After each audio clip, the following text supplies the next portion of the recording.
Tervehdys luonnon keskeltä. Täältä näyttää metsä vuonna 2021 Suomessa. Mutta miltä se näyttää tulevaisuudessa? Olen Kerttu Kotakorpi, meteorologi, luonnontieteilijä, tietokirjailija ja luonnon ystävä. Tänään vien teidät matkalle tulevaisuuden Suomeen ja luontoon, joka näyttää kovin erilaiselta kuin tänä päivänä. Ilmastonmuutos muuttaa elämää kaikkialla maailmassa, myös meillä Suomessa. Muutos on jo nyt käynnissä ja nähtävillä, ja se tulee voimistumaan tulevina vuosikymmeninä. Meillä Suomessa muutokset ovat jopa paljon voimakkaampia kuin maapallolla keskimäärin. Lämpötilat nousevat noin 2 kertaa nopeammin kuin maapallon keskiarvo. Eikä kyse ole pelkästä lämpenemisestä. Ilmasto muuttuu. Ilmastojärjestelmät muuttuvat kokonaan toisiksi. Monella alueella maailmassa se tietää suuria katastrofeja. Meillä Suomessa ei onneksi tarvitse puhua katastrofeista, mutta suuria muutoksia on odotettavissa. Kirjoitin viime vuonna kirjan, jota varten kävin läpi valtavan määrän tutkimusaineistoa siitä, miten ilmasto ja luonto Suomessa muuttuu kuluvan vuosisadan aikana. Miltä kotiseutumme näyttää, kun nyt syntyvät lapset, päiväkoti-ikäiset lapset ja koululaiset varttuvat ja kasvavat aikuisiksi ja vanhuksiksi. Millaisissa ilmasto-olosuhteissa täällä eletään tulevina vuosikymmeninä? Tällä hetkellä ilmasto on globaalisti lämmennyt 1,2 astetta. Suomessa lämpenemistä on jo tapahtunut yli 2,3 astetta. Vuosisadan loppuun mennessä maapallon ennustetaan lämpenevän jotain 2 ja 5 asteen väliltä. Muutoksen suuruus on meidän käsissämme. Kuinka nopeasti ja tehokkaasti ihmiskunta saa vähennettyä kasvihuonekaasupäästöjä ja hillitä ilmastonmuutosta? Meillä Suomessa muutos on lähes 2 kertaa suurempi kuin maapallolla keskimäärin. Vuosisadan loppuun mennessä elämme siis 4-8 astetta aiempaa lämpimämmässä ilmastossa. Haarukka on vielä iso, mutta tässä asiassa riskinotto ei kannata, vaan kannattaisi tähdätä siihen kaikista pienimpään lämpenemiseen. On arvioitu, että kuluvan vuosisadan aikana Etelä-Suomen ilmasto-olosuhteet siirtyvät Etelä-Lappiin. Samaan aikaan eteläiseen Suomeen tulee ilmasto-olosuhteet, joita aiemmin koettiin Unkarin tienoilla. Muutos on iso ja tuntuva, ja yksi ihmiselämä riittää tämän muutoksen havaitsemiseen. Mutta muutoksia on myös muissa kuin lämpötiloissa. Sadeolot muuttuvat vastaamaan Brittein-saarten sadeilmastoa. Kaikilla ei ehkä ole kovin selkeää käsitystä, millaiset lämpöolot on Unkarissa, mutta kaikilla meillä on kuva, kuinka paljon Brittein-saarilla sataa. Muutos on meillä siis tuntuva. Millaista täällä sitten on tulevina vuosikymmeninä? Eniten toki muuttuvat talvet. Tulevaisuudessa talvemme ovat enemmän jotain, mitä koettiin edellisvuoden talvena, ja vähemmän sitä, miltä näytti tämän vuoden alussa. Vähemmän lunta ja pakkasta, enemmän vesisadetta, harmautta ja pimeyttä. Toki lumi ja pakkanen eivät kokonaan meiltä häviä. Itse asiassa tulevina vuosikymmeninä maan pohjoisosassa lumimäärät vielä kasvavat. Kun lämpötilat nousevat, niin ilmassa olevan kosteuden määrä lisääntyy. Lapin talvisäissä on vielä sen verran varaa lämmitä, että aluksi lumisateen määrä vielä kasvaa. Etenkin maan etelä- ja länsiosassa talvet ovat kuitenkin jo nyt niin lauhoja, että lämpeneminen vähentää lumisadetta ja lisää veden osuutta talvisateista. Vuosisadan loppuun mennessä lumiaika on lyhentynyt koko maassa noin kuukaudella sekä alkupäästä että loppupäästä, eli yhteensä talvinen aika vähenee noin 2 kuukaudella. Eteläisessä Suomessa jäljelle jäävä aika on varsin lyhyt. Niinpä joka vuosi ei talvea enää ole. Lämpötila ei yksinkertaisesti pysy pysyvästi nollan alapuolella, eikä lumi pysy maassa. Lunta kyllä sataa edelleen enemmän kuin maahan jäävä lumi antaa ymmärtää. Kun lämpötila sahaa paljon nollan molemmin puolin, niin iso osa lumesta ehtii sulaa talven aikana. Erityisesti kaikista suurimmissa lumisateen määrissä ei tapahdu muutoksia. Kunnon lumipyryjä esiintyy lähes entiseen malliin. Ulkona vietettyyn aikaan tällä on monenlaisia vaikutuksia. Lumilajit luistelusta hiihtoon ja pilkkimisestä mäenlaskuun vaikeutuvat. Eniten toki vaikeutuu hiihto. Myös jäitä muodostuu merelle ja sisävesiin yhä harvemmin. Pimeys lisääntyy etenkin loppuvuodesta sitä mukaan, kun lumentulo viivästyy. Liukkaus väistämättä lisääntyy. Luonnossa talvien muutoksilla on monensuuntaisia vaikutuksia. Lumesta, jäästä ja pakkasesta riippuvaiset lajit kärsivät. Erityisesti valkeaan talvipukuun vaihtavat eläimet, kuten jänikset ja riekot, ovat helppoja saaliita. Toisaalta lumivaipasta suojaa saavat lajit, kuten metsäkanalinnut, tai lisääntymiseen lunta tarvitsevat lajit, kuten ahmat, ovat vaikeuksissa. Puhumattakaan pesäkseen jäätä ja lunta tarvitsevista saimaannorpista. Sitten on myös paljon lajeja, joita lauhempi ilmasto suosii. Sitikanit ja rusakot sekä hirvieläimet hyötyvät lauhtuvista talvista ja lyhenevästä lumiajasta, ja niiden määrät kasvavat. Suomen luonto muuttuu merkittävästi. Erityisen isoja muutoksia luonnossa tapahtuu keväisin. Olemme jo tässä tänä ja viime vuonna saaneet esimakua pitkistä ja epämääräisistä keväistä. Kun lunta ei ole paljon ja se sulaa nopeasti jo alkukeväästä, niin luonto on vauhdilla syöksymässä kohti uutta kasvukautta heti, kun ensimmäiset lämpimät ilmat rantautuvat Suomeen. Joitakin lajeja tämä hyödyttää, kun kasvukausi pitenee ja vaikka linnut pääsevät Suomeen aiempaa aikaisemmin. Monta mutkaa on kuitenkin matkassa.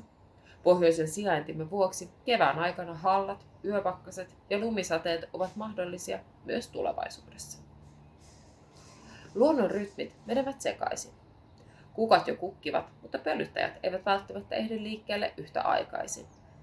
Linnut ja niiden pesintä sekä niiden käyttämä hyönteisravinto ei aina olekaan samassa aikataulussa. Muutokset ovat liian nopeita, jotta eri lajit ehtisivät sopeutua muutoksiin. Kesä tulee kuitenkin kutakuinkin ajallaan ja entistä lämpimämpänä ja kuivempana. Kesällä lämpötilojen nousu ja sademäärien kasvu on vain puolet talvien muutoksista. Kesät siis muuttuvat vähemmän. Toisin kuin talvisin, sadepäivien lukumäärä ei kesällä juuri kasva, vaan sademäärien kasvu selittyy sillä, että sadetta tulee kerralla aiempaa enemmän. Rankkasateet siis voimistuvat. Ylipäänsä vaihtelevuus säätyypeissä kasvaa. Tämä tietää yhä pidempiä ja kuumempia ja kuivempia hellekausia, ja lämpötilojen noustessa haihtuminen tehostuu, jolloin kuivuus lisääntyy jopa enemmän kuin sademäärät vähenevät. Kuivuusjaksot pitenevät eniten juuri keväällä ja kesällä, jolloin luonto tarvitsisi eniten kastelua. Toisaalta myös sateiset jaksot ovat aiempaa pidempiä, mikä voi aiheuttaa toisina vuosina toisenlaisia ongelmia niin luonnossa kuin vaikka viljelyksillä tai kaupungeissa. Tulvien ennustetaan lisääntyvän. Ainoa vähenevä tulvatyyppi on lumien sulamisesta aiheutuvat kevättulvat, vaikka pohjoisessa nekin vielä tulevina vuosikymmeninä lisääntyvät. Erityisen paljon tulvariski kasvaa syksyllä ja talvella, jolloin sademäärät kasvavat eniten ja myös haihdunta on pientä. Syksyistä tulee aiempaa pidempiä ja harmaampia. Pimeys lisääntyy, kun lumentulon odotus pitenee. Myös syysmyrskyt voivat voimistua. Vaikka tuulet eivät välttämättä juurikaan voimistu, niin yksittäisten hyvin voimakkaiden supermyrskyjen mahdollisuus kasvaa. Meille rantautuvat myrskyt syntyvät Atlantilla, ja kun valtameren merivesi lämpenee, niin siinä on myös enemmän energiaa käytössä myrskyjen polttoaineeksi. Paikallaan pysyttelevien säätyyppien lisääntyminen isossa kuvassa myös mahdollistaa yksittäisten matalapaineiden voimistumisen aiempaa tuhovoimaisemmiksi. Se tarkoittaa sekä voimakkaampia myrskyjä, runsaampia sateita ja myös pidemmälle sisämaahan ulottuvia tulvia. Myös merivesi nousee. Globaalisti ongelma on valtava, sillä nouseva merivesi uhkaa miljoonia ihmisiä merenrantakaupungeissa ympäri maailmaa. Meillä maa vielä kohoaa edellisen jääkauden jäljiltä ja sen ansiosta merivesi nousee meillä hitaammin. Itse asiassa tällä vuosisadalla Perämerellä merenranta vielä pakenee. Noin vuosisadan vaihteen tienoilla vasta meriveden nousu samaan kohoamisen kiinni. Etelärannikolla sen sijaan merivesi nousee jo nyt ja vuosisadan loppuun mennessä merivesi nousee 30 senttimetristä jopa 90 senttimetriin. Hajonta on suurta, sillä meriveden nousun kehitykseen liittyy paljon epävarmuutta. Meillä meriveden nousu ei sinänsä vielä uhkaa infrastruktuuria, mutta myrskyjen yhteydessä tuulet ja paineerot painavat vettä yhä pidemmälle sisämaahan. Etenkin etelärannikolla isoissa kaupungeissa, erityisesti pääkaupunkiseudulla, meriveden nousun vuoksi tulvariski kasvaa moninkertaiseksi, jopa 8-kertaiseksi. Yksi iso myrskyjen tuhovoimaa lisäävä tekijä on roudan väheneminen. Tähän asti pahimmat myrskyt ovat meillä ajoittuneet aikaan, jolloin routa kiinnittää puut maahan. Tulevaisuudessa routaa pääsee syntymään etenkin maan etelä- ja keskiosissa selvästi aiempaa vähemmän. Tämän vuoksi puusto on aiempaa alttiimpi tuulivaurioille. Myös puuston muuttuminen havupuista lehtipuiksi lisää tuulivahinkoja, erityisesti kesäaikaan. Niin, luonnossa tapahtuu suuria muutoksia kaiken tämän ilmaston muuttumisen myötä. Suurin ja näkyvin niistä on tämä puuston muuttuminen havupuista lehtipuiksi. Erityisesti etelässä lehtipuut valtaavat alaa merkittävästi. Eniten ilmaston muuttumisesta kärsii kuusi. Sen osuus puustosta vähenee eniten kuluvan vuosisadan aikana. Mänty valtaa puolestaan alaa kuuselta maan pohjoisosassa. Iso merkitys metsien muutoksessa on ilmaston ohella myös ihmisillä. Mitä me metsiin istutamme ja millaista metsää kasvatetaan. Iso osa suomalaisista metsistä on talousmetsää ja näitä taitaa olla myös tulevaisuudessa. Sateiden lisääntyminen ja hiilidioksidipitoisuuden lisääntyessä tehostuva lannoitus edistää kaikenlaista kasvua. Sillä on ihmisten ja luonnon näkökulmasta sekä positiivisia että negatiivisia vaikutuksia. Pitenevä kasvukausi ja tehostuva kasvu ilahduttaa pelloilla ja talousmetsissä, mutta pitenevä kasvukausi vaikuttaa myös luonnossa. Uudet kasvit pärjäävät Pohjolan olosuhteissa ja meillä jo pidempään pysyneillä kasveilla on pitempään aikaa lisääntyä ja levittäytyä uusille alueille. Muutoksilla on myös selkeitä negatiivisia vaikutuksia. Nopeat muutokset asettavat monien luontotyyppien ja lajien olemassaolon vaaraan. Erityisesti karut ja kuivat kasvillisuustyypit ovat vaarassa sateiden ja ravinteiden lisääntyessä ja rehevöittäessä ympäristöjä. Esimerkiksi erilaiset kalliot ja rantakasvillisuustyypit kasvattavat aiempaa enemmän kaislikkoa, joka kasvattaa umpeen useiden rantalintujen elinympäristöjä. Kuivat kedot ja hakamaat niin ikään kasvavat umpeen, pusikoituvat, mikä hankaloittaa monien niittykasvien ja sitä kautta pölyttäjien eloa, mikä heijastuu muun muassa ruoantuotantoon ja toisaalta linnustoon. Avoimet suotyypit muuttuvat puustoisiksi, mikä myös hankaloittaa monien lintulajien olosuhteita. Ylipäänsä linnut ovat suurissa vaikeuksissa muuttuvassa luonnossa. Linnuille sopivat elinympäristöt muuttuvat kuluvan vuosisadan aikana niin rajusti, että vain hyvin laajoilla alueilla esiintyneiden lintujen elinalueet pysyvät edes osittain samoina. Mutta monet lintulajit joutuvat etsimään kokonaan uusia alueita, mikä on jos ei mahdotonta, niin ainakin hyvin vaikeaa. Rehevöityminen ei kasvata umpeen pelkästään maalla, vaan myös vedessä. Kasvavat sademäärät huuhtovat ympäristöstä kasvavat määrät ravintoita vesistöihimme. Sekä Itämeri että sisävedet rehevöityvät. Erityisen suuria ravinnepäästöt ovat pelloilta, ojitetuilta soilta sekä talousmetsistä. Rehevöityvissä vesissä levät, erityisesti sinilevät, lisääntyvät, mikä aiheuttaa ikäviä haittoja virkistyskäytölle ja myös muuttaa eliörakennetta vedessä. Lisääntyvät levet edesauttavat happikadon syntymistä vesistöjen pohjiin, mikä pahimmillaan vie kalojen ja muiden vesistön eliöiden elinmahdollisuudet. Eri kasvit vesissä ja kalat suhtautuvat muutoksiin eri lailla. Sekä vesistöissä että muissa elinympäristöissä tapahtuvat nopeat muutokset hyödyttävät eniten joitakin yleislajeja, jotka ovat vahvoja kilpailijoita, eivätkä ole liian tarkkoja elinympäristön laadun, olosuhteiden ja ravinnon suhteen. Sitten hyvin erikoistuneet ja herkät ja vaativat lajit joutuvat väistymään. Kehitys uhkaa väistämättä luontomme monimuotoisuutta. Oman uhkansa luovat vieraslajit, joita meillä on jo nyt ja on vaarassa, että olosuhteiden muuttuessa vielä lauhemmiksi meille löytää tiensä vielä uusia lajeja. Ikävä kyllä, ilmaston muuttuminen ei edes ole ainoa eri luontotyyppien ja lajien olemassaoloa uhkaava muutos. Ihmisten aiheuttavat luonnon monimuotoisuuden vähenemistä myös suoremmin kuin kasvavilla kasvihuonekaasupäästöillä. Näiden muutosten ei kuitenkaan tarvitse olla luonnonlaki. Meillä on mahdollisuus vaikuttaa siihen, mihin suuntaan elämämme viemme. Kuinka paljon säilytämme luontoamme ja miten helpoksi tai vaikeaksi teemme nykyisten lajiemme jatkumisen. Miten kasvihuonekaasupäästömme kehittyvät? On olemassa jo paljon tekniikkaa ja toimintatapoja, joilla päästöjä voidaan rajoittaa. Kun me päätämme valita elämäntavan, johon kuuluvat harkitut valinnat, jossa päästöt ja vaikutukset elinympäristöömme ovat mahdollisimman pieniä. Mitä enemmän ja monipuolisemmin luontoa suojellaan, sitä paremmat mahdollisuudet meidän tämän päivän lajeilla on säilyä hengissä tulevaisuudessa, tulevien sukupolvien ihasteltavana. Että tulevatkin sukupolvet saavat näyttiä täysin suomalaisista kauniista merenrannoista, komeista järvimaisemista, monipuolisista soista ja vehreistä metsistä. Kiitos ja mukavia päiviä. Minä olen Tero Westerinen ja yhtyeeni Westerinen Yhtyeen nimisen yhtyeen puolesta haluan toivottaa ensinnäkin teille oikein antoisaa tapahtumaa. Toivottavasti se on innostava ja monipuolinen. Ja me omalta osaltamme haluamme tähän osallistua pienellä musiikkiesityksellä. Mutta sitä ennen haluaisin sanoa muutaman sanasen.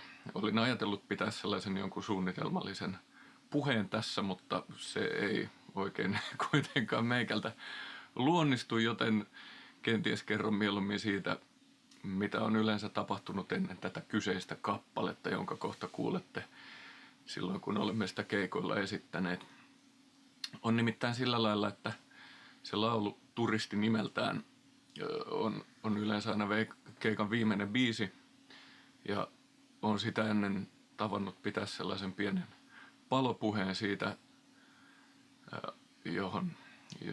aiheesta, johon tuo biisikin liittyy. Eli siitä, että me ihmiset ollaan vaan käymässä täällä maapallolla. Me ollaan turisteja. Ja sen ajatuksen johdattamana on ruvennut kertomaan sitten siitä kaikesta hienosta, mitä täällä maapallolla on. Mitä me ollaan saatu kokea lapsesta asti, luonto, ympäristö, toisten ihmisten seura, eläinten seura. Kaikki sellainen jotenkin inhimillinen, jota meillä täällä on. Ja se asia on nyt vaarassa hävitä noilta tulevilta sukupolvilta ja niiltä lapsilta, jotka on jo tänne syntynyt vähän aikaa sitten. Ne ei ole ehtinyt kokea paljonkaan niitä asioita, mitä me ollaan saatu kokea täällä, koska me ollaan ehditty elostella täällä hieman pidempään. Ja se valtava toive olisi tietysti se, että me osattaisiin käyttäytyä, me osattaisiin jättää tämä paikka sellaiseen kuntoon, että ne tulevat sukupolvetkin vois samalla tavalla nauttia tästä. Koska me ketterät ihmisapinat, joilla on valta tehdä täällä paljon hyvää, niin on myös tietysti samalla suuri valta ja kyky tuhota tämä mesta. Ja sen kyvyn mukana tulee todella iso vastuu siitä, että näin ei kuitenkaan tapahtuisi.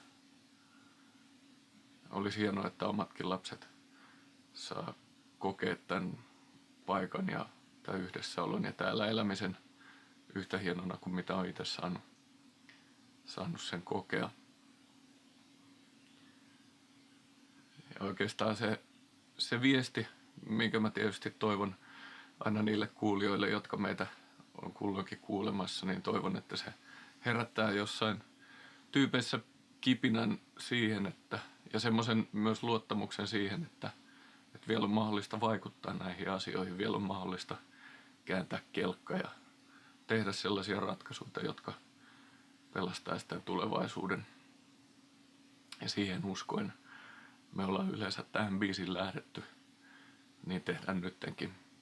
Koko yhtyeen puolesta kiitos teille kaikille, mukavaa tapahtuman jatkoa, rauhaa ja rakkautta. Nähdään. Kiitos.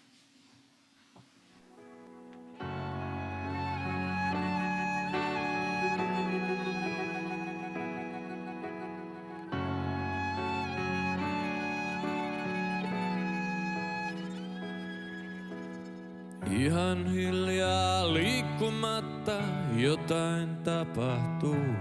Kurjet Afrikasta, nyt ne laskeutuu. Ne on käyneet täällä kai me tultiin jostain viime torstaina. Me ollaan vaan käymässä vaan. Me ollaan turisteja kaikki päällä maan. Ollaan vaan käymässä vaan. Ollaan turisteja kaikki vuorollaan.